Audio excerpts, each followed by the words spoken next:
1776 Hanover Slave Uprising. Number 1. Items extracted from PRO, London, CO 13771. From the Kingston, Jamaica, Journal, the 3rd of August, 1776. On the 24th of July last, His Excellency Sir Basil Keith, Governor of Jamaica, published the following proclamation. Whereas a great number of Negroes in the parish of Hanover have been and now are in a state of actual rebellion, we have thought fit for the service of this our island, and to prevent any further attempts by the slave of other parishes to join with those already concerned, that for the defense and security of this our said island, and for the immediate suppression of the said rebellion, martial law shall now be in force. On the 25th of July last, His Excellency our Governor published another proclamation, on account of the rebellion of the Negroes in the parish of Hanover, setting forth that as there is danger of the insurrection becoming general unless the greatest precautions and vigilance be used to prevent the same, and as the strength of the island in white people would be much diminished by the suffering the several ships and vessels in the merchant service to depart from the island in the present critical and dangerous juncture, and it appearing that the Negroes have partly relied on carrying their mischievous designs into effect on the departure of the said ships for Great Britain, His Excellency has therefore ordered a general embargo to be laid on all ships and vessels within the several ports of Jamaica, until the causes of apprehension be removed, and the internal peace and tranquility restored and established. This article is a quantitative analysis of data sets from 1810 to 20 related to Maroon slaveholding, in the proceedings of the Honourable House of Assembly relative to the Maroons, which have been published in the journals of the House of Assembly of Jamaica. Colonial officials in Jamaica identified some Maroons in the Charlestown and Moortown census records as slaves or slaveholders. The data provide important insights into how bondage may have functioned in Maroon settlements. The data, in combination with an analysis of non-traditional slavery, suggest that slaveholding practices among the Maroons may have been influenced by West African cultural norms and opportunities that emerged on the Caribbean island of Jamaica. This scholarship contributes to studies of both the Maroons in the Americas and non-traditional slaveholding. In 1738-39, British official Colonel John Guthrie initiated a peace settlement with Captain Cudjoe of the Leeward Maroons, and in 1739-40, with Captain Quayo of the Windward Maroons, after almost a decade of intense warfare between them and British forces made up of white, Indian, and black antagonists. The peace treaties with Captain Cudjoe and Captain Quayo de-escalated fighting, and recognized the freedom of the Maroons living in these autonomous settlements of Jamaica's interior. In the 17th and 18th centuries, Jamaican Maroon communities were a source of apprehension and fear for the white plantocracy. Not only did the very existence of autonomous black settlements represent a challenge to white authority, the Maroons actively supported slave rebellions and stood as a symbol of freedom and promise for enslaved peoples. Thus, the opportunity to bring Maroon leaders to the negotiating table was significant for asserting white control of the island. The 14-clause treaty set aside land for Maroon development, sought to regulate the physical mobility of Maroons, opened up the settlements to colonial supervision, and detailed Maroons' duty to prevent future slave uprisings. The clauses related to this last category have garnered the most attention from academics and non-specialists alike, and have been a source of contention in scholarly and popular discussions. However, sources that speak to the relationships between whites and Jamaican Maroons, and between the post-treaty Maroons and other blacks on the island, are problematic. White colonists, Jamaican Maroons, and non-Maroons were and are pressured by political agendas and master narratives. For their part, white colonists were not fully privy to the inner workings of Maroon communities. They were likely to misinterpret or misunderstand the practices they witnessed due to their Eurocentric, white supremacist viewpoints, and they were motivated to propagate negative images of the Maroons to shore up a sense of domination and white superiority in Jamaica and abroad. Non-Maroon sources suffer from many of the same shortcomings, especially the likelihood of misinterpreting data or evidence because they lack full access to Maroon histories.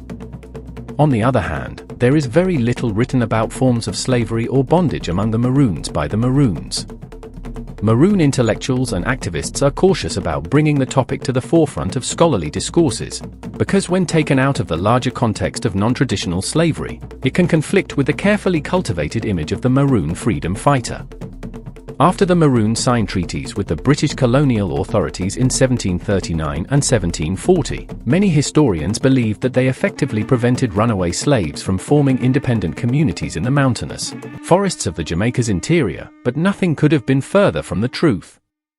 Contrary to their academic belief, a number of runaway slave communities continued to thrive in the Blue Mountains in the decades that followed the 1740 treaty between the Windward Maroons and the British authorities. The leader of one of those unofficial Maroon communities of free black people in Jamaica was an escaped slave named Ancoma. His community is said to have thrived in the wooded interior of the eastern edge of the Blue Mountains, in the parish of St. Thomas, in the mid-1750s. Like all runaway slaves, there was a price on his head, and according to accounts, in 1759, 2 women, one of them from an official Maroon community and the other from Ancoma's unofficial community, conspired to kill Ancoma, and from historical documents actually received rewards from the Jamaican Assembly for their accomplishment. However, runaways continued to live in Ancoma's community for years after his death, until having to relocate after attacks from militia and commissioned treaty Maroons became too much to fend off. Three-Fingered Jack aka Jack Mansong died circa 1781. In the late 1770s and early 1780s, the legend of Three-Fingered Jack was born, yet another rebel slave who met his demise at the hand of the Maroons. Between the aforementioned dates, it is said that Jack formed a runaway Maroon community, in close proximity to where some descendants of Ancoma's community were still living in Tomo. Some historians believe that Jack Mansong operated as a sole bandit, a Jamaican Robin Hood of sorts, a claim repeatedly endorsed by images depicting him and even monuments erected in his honor. A slippery menace to colonial law and order, Jack Mansong was said to be the leader of a band of runaway slaves that troubled colonial authorities so much, they were left with little choice but to offer several rewards for his capture, his lieutenants, and any of the Maroons, runaway slaves, who fought alongside him. According to oral history, Three-Fingered Jack was killed by a party of Maroons in 1781 led by the white superintendent of Scott's Hall, one of the 4 official Maroons towns located in the parish of St. Mary. Some historians and contemporaries however claim that a single Maroon named James Reeder killed Jack in hand-to-hand combat, securing his freedom and pension as a result. After his death, several of Jack's lieutenants were tried at the court in Yallahs, St. Thomas, and all sentenced to death.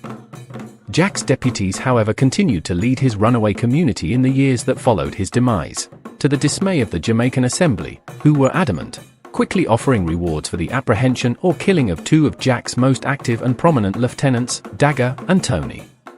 In 1792, the colonial militia captured Dagger and sentenced him to be resold into slavery in the Spanish colonies, but they were unable to catch Tony or the rest of Jack's community, who were believed to have continued living and thriving in the Blue Mountains. Approaching old age, it is said that James Reeder petitioned the Jamaican Assembly for his pension in 1798, detailing his role in killing of Three-Fingered Jack, and after some delays, started receiving his annual pension 3 years later. Little Quaco, however, also petitioned the Assembly for his pension, due to his claim of his involvement, and it was also granted to him, a development that leaves the issue of who really killed Three-Fingered Jack, even though one thing is sure, Maroons got paid for the deed. It must also be noted that colonial officials in Jamaica identified some Maroons in the Charlestown and Moortown census records as slaves or slaveholders. Chapter 4. Conclusion. In almost every aspect of life, information is key, and when it comes to history, the same is true. We need information. If for no other reason, none of us were there, so we need information in order to decipher what really happened and even why it happened. Without that information, real facts, all we will be left with are stories, tales, and folklore. A reality which seems to be just that when it comes to Nanny and the Maroons at large, stories, tales, and folklore. For centuries the Maroons have been a storied people, and most have accepted these stories without any real information to support their pedigree, and after putting all the known facts under the microscope, suddenly, the narrative of their story changes greatly, and in a rather disturbing way. There can be no doubt they were warriors, history proves that, but what it also proves and makes clear is that they, the Maroons, were major players, supporters of the British in maybe 99.9% of every uprising, slave revolt that occurred in Jamaica between the British and the enslaved population. So this is not about their toughness on the battlefield, warrior ability or skills, this is about their loyalty and allegiance. That's what's up for question, and with Nanny not only being a Maroon, but a leader of said people, where does that leave her? And why was she even bestowed with such a title, when she came from such a background and led a community of said people for years? Is this what heroes are made of? Is it those actions of the Maroons, and support of those actions, what we deem heroic? Sure, at one point they fought against the British, but for way longer in compared to the fighting days. Their allegiance and support was for the British cause. They even signed treaties with them. Treaties that were signed on the basis to kill and capture their own African brothers and sisters, for the said oppressors that they themselves once opposed. We have documented proof of that, with the most ironic and downright disturbing part of all being, until this day, 2024, the Maroons of Jamaica still want to claim autonomy under the same British treaty that they signed in betrayal of their own, as if this is something to be celebrated or proud of, after all these years and documented revelations.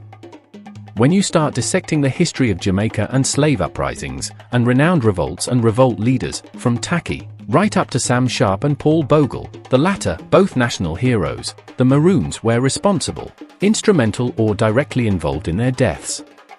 So why do we revere them, the Maroons, or even allow them to have the stance that they have in a nation of mostly descendants of enslaved Africans? Do we even realize that one of our so-called national heroes, Nanny, was responsible for, or her people were responsible for, the people that she led and represented? Do we even comprehend that they were instrumental in the demise of two of our real, acknowledged fighters for freedom from slavery? Do we even know or realize that they, Maroons, were the ones who hunted down Sam Sharp and Paul Bogle, ending in their death on the gallows? Do we even realize that? We consider individuals heroes because of what they have done for a country, for the people of said country, not against it or against its people. And since this is so, why aren't men like Tacky and Apongo, proven fighters of oppression and slavery, why aren't these men bestowed with the title of national hero over Nanny? When history proves that these men were real revolters against the system, they never formed any allegiance or made any deals with the British, but instead fought to their deaths, contrary to the Maroons at large. And Nanny as an individual, because regardless of what is said or used to justify her actions, keeping the times in mind this volume discusses, Nanny was not without sin against Africans or Jamaicans. She had to be in order to get her own legitimate settlement and autonomy from the British in a time like the mid-1700s. So how heroic was she after all the facts as we now know them to be, are uncovered and placed under the microscope of scrutiny and reality? In short, for literally a century, 100 years, the Maroons, including Nanny, assisted the British to maintain their grip on slavery in Jamaica, but today we hail her, one of their own, as a national hero, when she was not only a part of the group, but a leader of the group, who lived and thrived in those very times, by keeping the enslaved. Let's not forget that we only know the names of those that have made the pages of history. We know not of the hundreds and maybe even thousands that died at the hands of, and or due to the support of the Maroons at large, and quite possible at Nanny's very hand herself. Some will agree and some won't, but this is my opinion based on the documented facts that we have uncovered. When I look at the players closer, the Maroons, and even at the coaches, Nanny, Cujo, Quayo, etc., heroic is the last adjective that comes to mind to describe their contribution and activities. In my opinion, neither the Maroons nor Nanny are worthy of the esteem and respect that they stand on, as history has shown us otherwise. These are the facts, and facts that have left me with one question and one question only: how did Nanny get singled out as a hero, when history tells a totally different story? Because even if we want to give her a pass and say she was different from the rest and we just don't have the true history of her exploits etc., none of that takes away from her being guilty by association and would have been convicted as a part of the grand conspiracy. So why is she revered or even worthy of the title bestowed on her, when in any other scenario, a person of her ilk and activity would be considered a traitor? Nanny, a Maroon hero, quite possible so, but a Jamaican national hero, I just don't see how or why she is even worthy. Not after following the timeline and authenticated history. Not after it is documented that the Maroons' entire mission was self-preservation. They were warriors, yes, but their fight, regardless how it started, ended on the side of the tyrants, the enslavers. And to add insult to injury, Nanny's activities and exploits are all said to have occurred in the midst of the most violent of rebellions. She was present. She was a leader. She wasn't a rogue Maroon like Three-Fingered Jack or Ankoma. No, she was a part of the official Maroon community, the ones the British commissioned to hunt and capture runaway slaves for a fee. This is the organization that Nanny was a part of, an organization in which she led one of the most powerful factions. So how can we consider her a Jamaican national hero, when she is a documented part of the oppression encountered by and subjected to enslaved Africans or Jamaicans for years? Factors that should leave any reasonable thinking Jamaican asking what I believe is both a potent and the only relevant question to ask. Is Nanny of the Maroons really a hero, a self-preservationist, or an outright traitor, sanctified by the continuous editing of oral history and the lack of investigative analysis?